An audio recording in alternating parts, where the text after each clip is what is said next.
যে কোনো ব্যাংক অ্যাকাউন্টের ইউপিআই পিন কিভাবে চেঞ্জ করবেন জানতে ভিডিওটি শেষ পর্যন্ত দেখতে থাকুন। পেটিএম এর মাধ্যমে ইউপিআই পিন চেঞ্জ করার জন্য ইন্টারনেট অন করে পেটিএম ওপেন করে নেবেন। যদি আপনার পেটিএম এ অ্যাকাউন্ট না থাকে তাহলে আই বাটন ও ডেসক্রিপশনে দেওয়া লিঙ্ক থেকে ভিডিও দেখে নতুন পেটিএম তৈরি করে ওপেন করে নেবেন। এরপর প্রোফাইলে গিয়ে ইউপিআই অ্যান্ড পেমেন্ট সেটিংসে ট্যাপ করলেই আপনার যে ব্যাঙ্ক অ্যাকাউন্টগুলি পেটিএম এর সাথে লিঙ্ক আছে দেখতে পাবেন।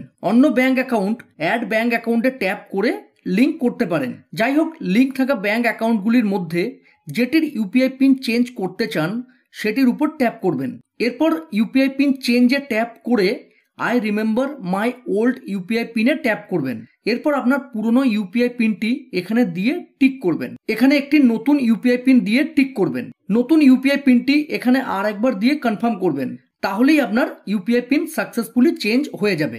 যদি আপনি ইউপিআই পিন ভুলে গিয়ে থাকেন তাহলে কিভাবে রিসেট করবেন জানতে আই বাটন ও ডেসক্রিপশনে দেওয়া ভিডিও দেখতে পারেন। আজ এই পর্যন্ত। ভিডিও ভালো লাগলে প্লিজ চ্যানেলটিকে লাইক শেয়ার ও সাবস্ক্রাইব করে সাপোর্ট করবেন। ধন্যবাদ।